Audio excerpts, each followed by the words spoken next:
और इसलिए प्रधानमंत्री बनने के बाद मेरा स्वाभाविक मन था कि मुझे एक बार कार्यालय जाना चाहिए।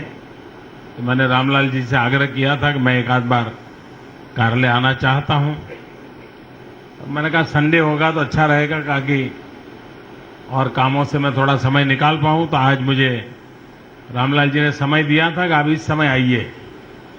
तो रामलाल जी ने जो समय दिया उस समय पर मैं आपके बीच आया हूं। चुनाव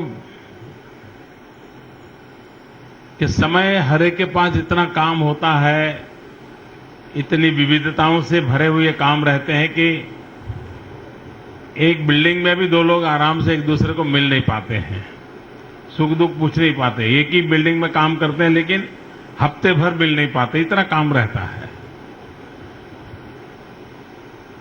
तो मैं भी उस समय लगातार दौड़ता रहता था। दिल्ली आना भी मेरा कम हुआ क्योंकि देश में मैं भ्रमण कर रहा था। जो मुख्य टीम थी चुनाव व्यवस्थापन देखती थी, उनका भी बड़ा आग्रह था, एक आध बार हम लोग सब मिलना चाहते थे। मैंने उनको कहा था कि आप मिलने के लिए मत आइए, मैं खुद आऊंगा। तो इसलिए भी मैं आज उस समय जो टीम थी जिसने पूरे चुनाव संचालन किया था, उन सबको भी मैं अभिवादन करता हूं, क्योंकि बहुत ही अच्छे ढंग से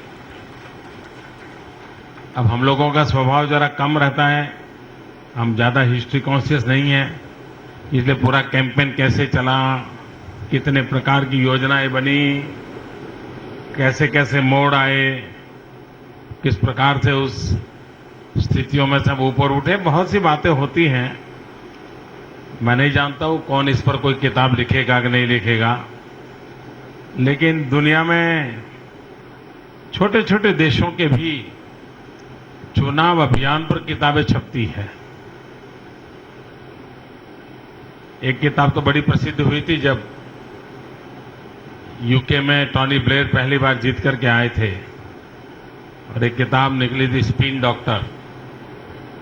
तो चुनाव में किस प्रकार से रणनीति बनाई और किस प्रकार से उन्होंने विजय प्राप्त किया, उसके सारा वर्णन उसमें है। न्यू लेबर करके भी एक और किताब निकली थी, जिन्होंने एक आइडियोलॉजिकली किस प्रकार से नया बदलाव लाया था। अमेरिका में भी जब ओबामा का पहला चुनाव हुआ तो उसको, क्योंकि उसका एक नया डायमेंशन था, टेक्नोलॉजी का भरपूर उपयोग हुआ था, सोशल मीडिया का भरपूर उपयोग हुआ था, उसकी भी विदेशों में बड़ी चर्चा हुई थी। लेकिन दुनिया में कहीं पर भी इतने बड़ी मात्रा में चुनाव कहीं होता नहीं है।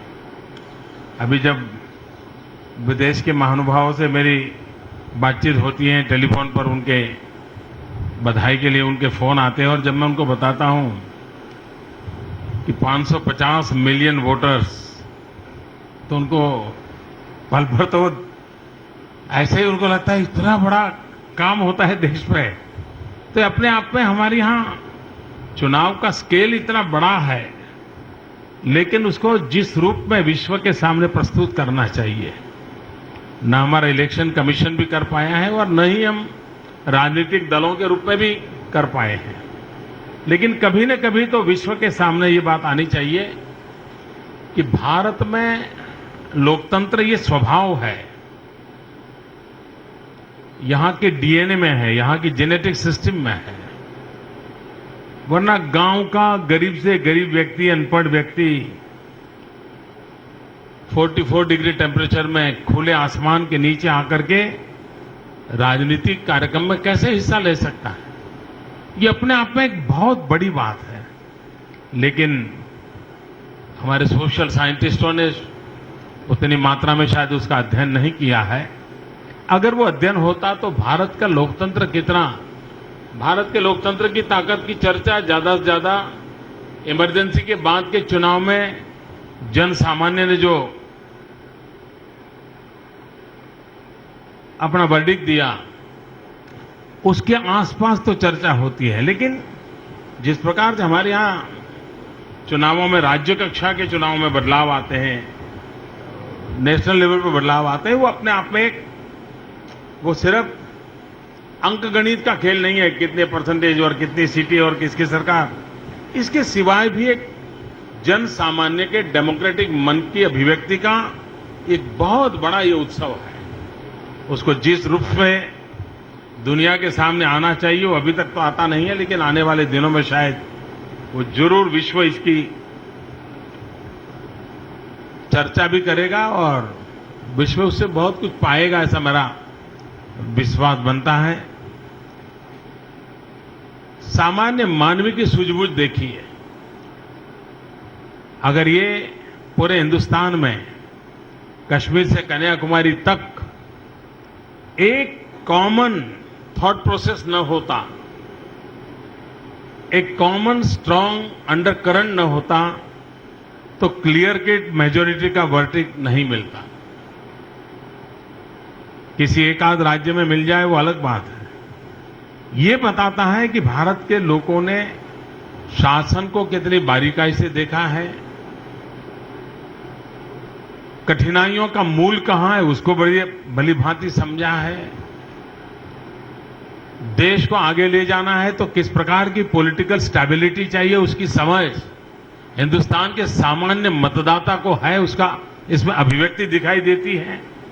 ये अपने आप में सोशल साइंटिस्टों के लिए, पॉलिटिकल पंडितों के लिए, इलेक्टोरल एनालिसिस करने वालों के लिए एक बहुत बड़ा अहम काम है उनके सामने।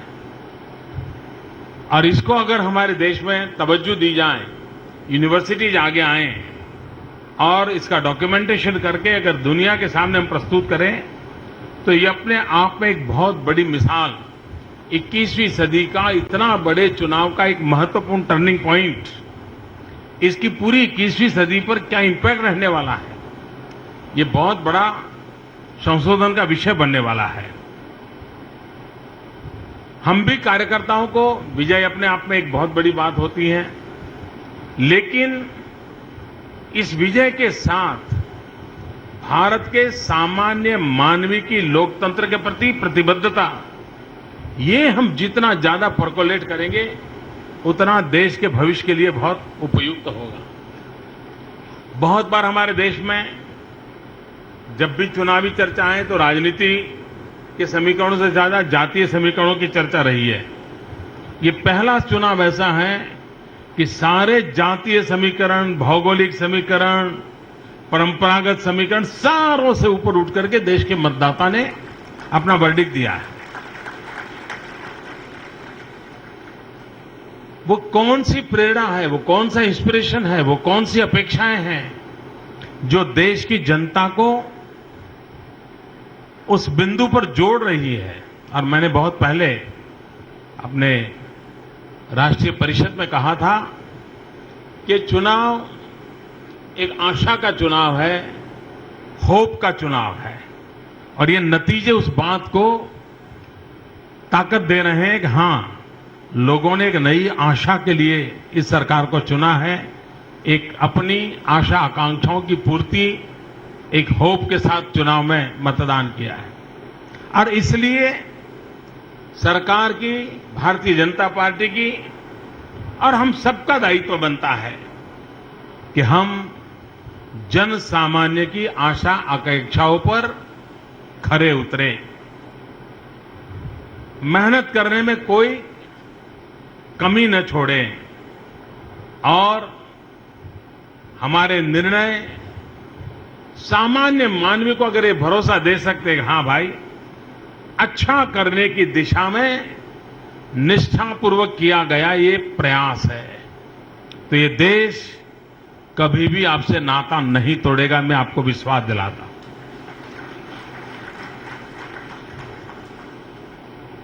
भारत की जनता की एक विशेषता है कि वो खुद की भलाई के लिए क्या हुआ उसी एक तराजू से चीजों को नहीं तोलते हैं। वो एक तराजू होता है, लेकिन ज्यादातर उस तराजू की ताकत ज्यादा होती है कि आपके प्रयास कितने निष्ठापूर्वक हुए, आप अपने प्रयासों में कितने प्रतिबद्ध थे, आप अपने प्रयासों के प्रति सामान्य मानवी को केंद्र बिंदु में रख करके कितने आगे बढ़ रहे थे, ये अगर हम निष्ठा की कसौटी पर खरे उतरते हैं तो ये देश की जनता पलक पावड़े बिछा करके आपका स्वागत सम्मान करती रहती है। ये देश की विशेषता रही है और इसलिए हम जहां भी हो, जो भी दायित्व मिला है उसको पूरी निष्ठा के साथ, पूरी पवित्रता के साथ, पूरी प्रतिबद्धता के साथ हम जन सामान्य की इच्छा आकांक्षाओं के अनुरूप कैसे आगे बढ़ाते हैं, उसके आधार पर तय होगा कि और देश के लोकतंत्र में बहुत जरूरी है कि भारत की जनता का विश्वास टूटना नहीं चाहिए। भूतकाल में जनता ने प्रयोग किए हैं, जनता ने साहस दिखाया है, लेकिन समय समय पर उसे निराशा मिली है। वो पहले से ही सन 1967 से जनता कांग्रेस से विमुख हो चुकी थी, लेकिन और प्रयोगों ने उसको और निराश कर दिया था और फिर गुम घाम करके मुड़ करके भाई वहीं चले जाना पड़ता था। ये हम लोगों का दायित्व बनता है कि जनता तो हमसे 10 कदम आगे है, हम जनता के साथ कदम से कदम मिला करके देश हित में उसकी आकांक्षाओं के अनुरूप किस प्रकार से अपना आचरण करें, किस प्रकार से अपनी गतिविधियां चलाएं, किस प्रकार से अपने कदम उठाएं, उसके आधार पर देश के सामान्य व्यक्ति का लोकतंत्र पर भी विश्वास और बढ़ेगा, जो पूरे विश्व के लिए एक ताकत बन सकता है। भारत जैसे इतने बड़े देश की लोकतांत्रिक ताकत का बढ़ना यानी विश्व पर इसका इन्फ्लुएंस होता है, विश्व पर इसका प्रभाव होता है। हमने कभी भारत के दायरे के बाद हमने आपको सोचा नहीं।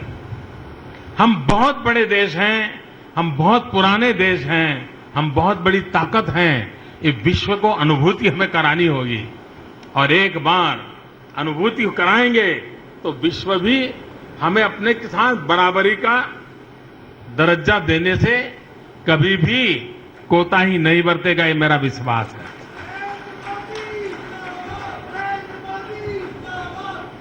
सार्क इनिशिएटिव ये अपने आप में विश्व को एक मैसेज देने का एक बहुत बड़ा कारण बना है। सारी दुनिया इस पर चर्चा कर रही है, अभी भी चर्चा कर रही है कि कैसे हुआ, क्या लगता है, क्या सब चर्चा कर रहे हैं। सही समय पर सही इनिशिएटिव कितना बड़ा परिणाम देता है, इसका हम प्रत्यक्ष उदाहरण देख सकते हैं। मैं आप सब कार्यकर्ताओं को अभिनंदन करता हूं कि आपने पूरे चुनाव के, और लंबा चुनाव होता है तो उसकी व्यवस्थाओं को सस्टेन करना अपने आप में बड़ा कठिन काम होता है, बहुत मुश्किल काम होता है। लेकिन उसके बावजूद भी, क्योंकि मैं यहीं रह करके चुनाव प्रबंधन करने वालों में से एक था, इसलिए मुझे मालूम है कि कितना मेहनत का काम होता है और कार्यकर्ताओं की अपेक्षाएं इतनी होती है कि आप कितना ही करो, शाम पढ़ते पढ़ते तो आपको डांट पड़ती ही पड़ती है। कहीं न कहीं से फोन आएगा, मैंने सुबह से कहा था मेरा काम क्यों नहीं हुआ, उसको भेजने के लिए मैंने कहा था क्यों नहीं हुआ, वो मैंने फैक्स मंगवाया था क्यों नहीं भेजा, उस नेता से बात करवाना चाहा था क्यों नहीं हुई। तो यहां के लोगों ने पता नहीं क्या क्या कुछ सुना होगा, क्या कुछ झेला होगा, लेकिन उसके बाद भी हंसते खेलते सारे काम को आपने आगे बढ़ाया और विजयश्री को प्राप्त करने में जितने लोग मंच पर शोभा बढ़ाते हैं, उससे ज्यादा पर्दे के पीछे जो पसीना बहाते हैं उनकी ताकत बहुत होती है। और ये वो लोग होते हैं जो कभी टीवी पर के स्क्रीन पर दिखाई नहीं देते। ये वो लोग होते हैं जिनको कभी माला पहनने का सौभाग्य नहीं मिलता। ये वो लोग होते हैं कभी अखबार की सुर्खियों में उनका नाम तब कहीं छपता नहीं है। और ऐसे लक्षावधि लोग होते हैं जो इस प्रकार से तपस्या करते हैं, न कभी वो टिकट की कतार में खड़े रहते हैं, न कभी उनके जीवन में इस प्रकार का पद की शोभा बढ़ाने का अवसर मिलने वाला है। उसके बाद भी भारत माता की जय, इसी एक संकल्प की पूर्ति के लिए जी जान से जुटे रहने वाले लक्षावधि कार्यकर्ताओं का भारतीय जनता पार्टी के पास होना, ये अपने आप में हम लोगों के लिए गौरव और सौभाग्य की बात है। ऐसे कार्यकर्ताओं के परिश्रम के बदौलत ये विजयश्री प्राप्त होती है। मैं उन सभी कार्यकर्ताओं को हृदय से अभिनंदन करता हूं।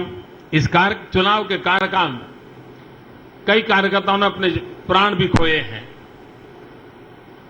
रैलियों में कभी जाते आते हुआ, कभी व्यवस्थाओं में लगे होंगे, कोई अकस्मात में गए, लेकिन एक मंत्र के लेकर के काम कर रहे थे। जिन्होंने अपने प्राण गंवाए हैं, ऐसे सभी कार्यकर्ताओं के प्रति मैं आदरपूर्वक श्रद्धा भी अर्पण करता हूं, श्रद्धांजलि देता हूं उनके प्रति। उनके परिवारजनों को ईश्वर शक्ति दे, ये भी मैं प्रार्थना करता हूं। फिर एक बार आप सभी कार्यकर्ताओं को बहुत बहुत बधाई देता हूं, बहुत बहुत अभिनंदन करता हूं। ये ठीक है कि हम नरेंद्र मोदी के साथ 2 शब्द और जुड़ गए हैं, लेकिन उन 6 अक्षरों वाला शब्द जिसको लोग प्रधानमंत्री कहते हैं, 5 अक्षरों वाला शब्द, उससे ज्यादा 4 अक्षरों वाला शब्द ज्यादा ताकतवर है, और वो है कार्यकर्ता। और इसलिए ये कार्यकर्ता की बदौलत है, उन 4 अक्षरों की ताकत है कि जिसने इस 5 अक्षरों की शोभा बढ़ाई है। उन 4 अक्षरों के लिए कार्यकर्ता के रूप में जीने वाले, जूझने वाले, जीवन खपाने वाले, उन्हीं की बदौलत है कि कभी 5 अक्षर पैदा होते हैं। उन सभी कार्यकर्ताओं को हृदय से अभिनंदन करता हूं। बहुत बहुत धन्यवाद।